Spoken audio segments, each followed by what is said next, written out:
Using CapCut gift cards is a straightforward process that allows you to access premium features and content within the app. Follow these steps to redeem your gift card successfully. Step 1. Open CapCut.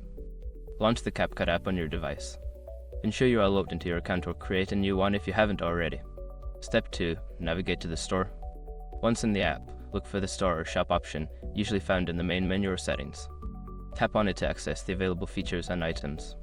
Step 3. Select Redeem Gift Card. In the store section, find the option that says Redeem Gift Card or similar. Click on this option to proceed to the redemption screen. Step 4. Enter gift card code.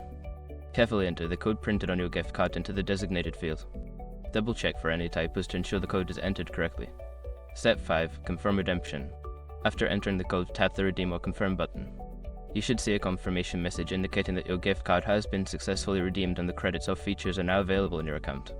Now you can enjoy the premium features of CapCut.